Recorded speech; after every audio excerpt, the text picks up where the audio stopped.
எல்லாருக்கும் வணக்கம். வாழ்க வளமுடன். கதை விதை சேனல் மூலமாக உங்கள் எல்லாரையும் மறுபடியும் சந்திக்கிறதுல எனக்கு ரொம்பவே சந்தோஷம். ஒரு சின்ன கதை பார்க்கலாமா?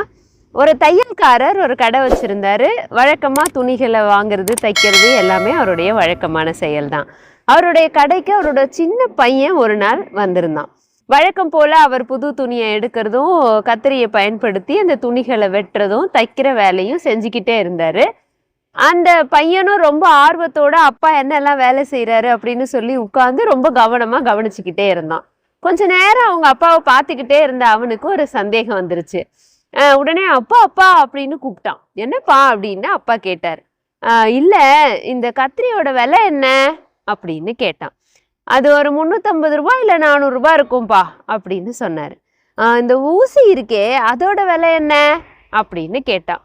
ஊசி என்னப்பா 1 ரூபாய் அவ்வளோதான் அப்படின்னு சொன்னார்.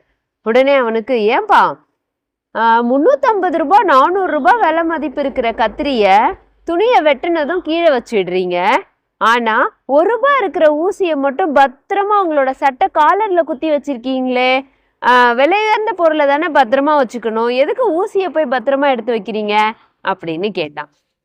அப்பா அதுக்கு ஒரு விளக்கம் கொடுத்தாரு. என்னன்னா, உண்மையிலேயே ஊசி ரொம்ப சின்ன பொருள், அது தொலைஞ்சா கிடைக்காது அப்படிங்கிறதுக்காக அதை பத்திரப்படுத்துறது ஒரு விஷயமா இருந்தாலும், கத்திரி எப்பவுமே ஒரு விஷயத்த 2 துண்டா வெட்டிடும். ஆனால் ஊசி 2 விஷயத்த ஒன்றா சேர்த்து தைக்கிறதுக்கு பயன்படும்.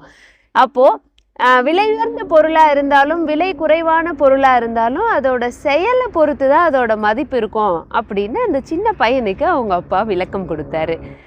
இந்த விஷயம் நம்மளோட வாழ்க்கையிலையும் நிறைய இடத்துல இது பொருந்தும். ஏன்னு கேட்டால், ஒருத்தருடைய உருவமோ தோற்றமோ அவருக்கு நல்ல பேரை எடுத்து தரும், புகழை பெற்று தரும் அப்படிங்கிறதெல்லாம் கிடையாது.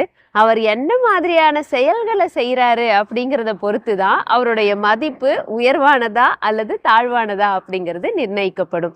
ஊசி சிறியதாக இருந்தாலும் அது 2 விஷயத்தை சேர்த்து வைக்கிற வேலையை செஞ்சதுனால சிறிய ஊசி ரொம்ப விலை மதிப்புடையதாக மாறுச்சு. அதே மாதிரி தான் நம்மளோட நல்ல செயல்கள் என்னைக்குமே நம்மளை உயர்ந்தவங்களாக வச்சுக்கோன்றதுல எந்த சந்தேகமும் கிடையாது. நல்ல செயல்களை செய்து நாமும் மதிப்புடையவர்களாக மாறுவோம். மறுபடியும் அடுத்தது ஒரு சிறந்த கதை மூலம் கதை விதை சேனல் வழியாக சந்திப்போம். வாழ்க வளமுடன்.